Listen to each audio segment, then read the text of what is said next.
Hey, this is DoXDF, and today we're doing Advent of Code, Day 25, 2023, Snowverload.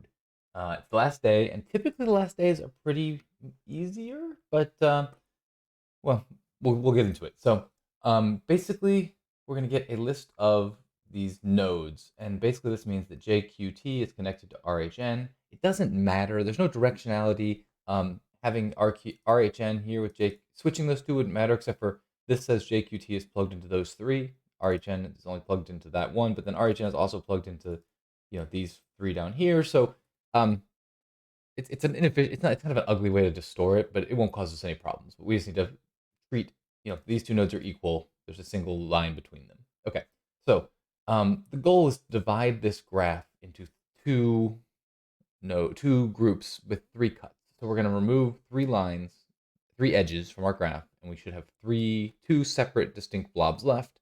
And we should multiply them together and get an answer. So in this case, 9 and 6 is 54. My assumption here is that they're basically saying, because you could always remove enough wires potentially to remove a single node from the graph, and then we could have like, let's see, well, there's 9 and there's 15 nodes, so you could have like 14 and 1. I'm guessing, therefore, you want the maximum of those, but it's not going to turn out to matter, I don't think. So, anyway, that's the challenge. Let's go ahead, head over here and jump into the VS Code. I can use my Gende script here. There is a link in the description here to my repo where it has all my code as well as the script. It pulls the input for me as well as makes me a stub. Let's grab that. Grab the example as well.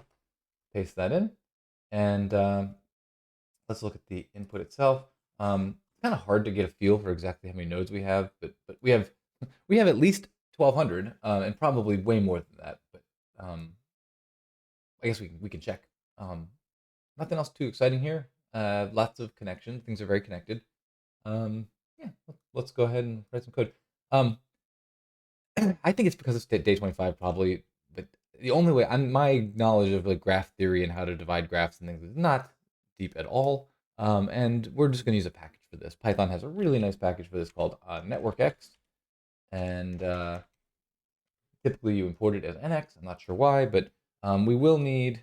I think it's still in my thing from yesterday. We will need a virtual environment here, so we'll do a venv venv.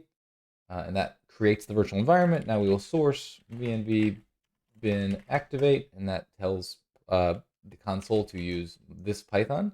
So if we do like which Python, we'll see that it is in, this local directory. It's got its own copy of Python basically. And so now if I pip install network x, it's going to install into that environment, and I can use it in that environment.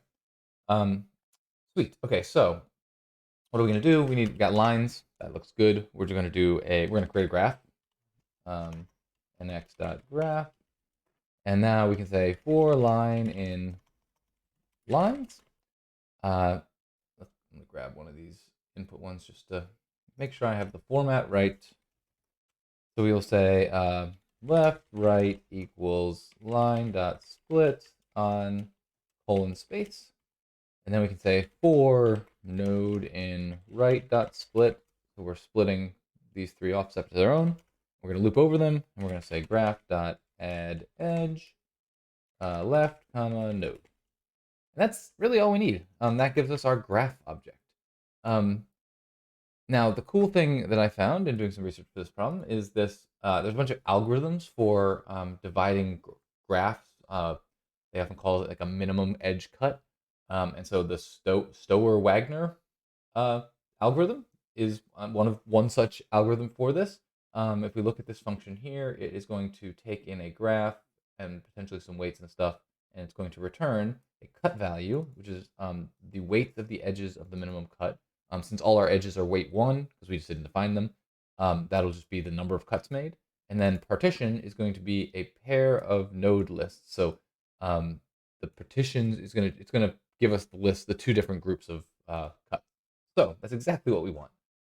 So we will move this off here, and all we have to do now is nx.Stoer-Wagner on our graph, and so we'll say cut value comma partition. They call it partition. I guess we'll go with singular. I was going to call it double, but And if we come down here and look, we can say cut value partition.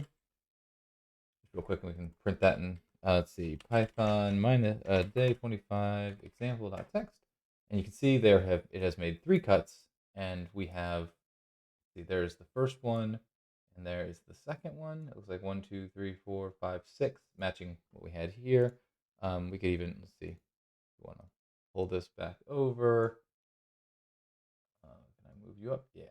Okay. And we can even see it's not quite in order. We'll look at the short one. Here's JQT, HFX, BVB, RHN, and key. So it matches the thing. So if we want to get the value we're actually looking for here, we're going to say part1 equals partition 1. We want the length. Like that. Times len partition of 1. And that gives us 54. And if we do it with input, it does take not too long. Okay, let's grab this and see if we've solved the problem. I hope we have. We have. So do we get part 2? We have enough stars to push the big red button, and we have finished Advent of Code. Thanks for hanging out with me this year. It was Advent of Code is fun. It's one of my favorites as always. I love pushing my programming skills and trying to develop new ones. Thanks for sticking with me this year. Hopefully you enjoyed. Leave me a comment and let me know if you let me know how many of the videos you watched. So anyway, I'll be back at some point in the near future with more videos. See you then. Bye.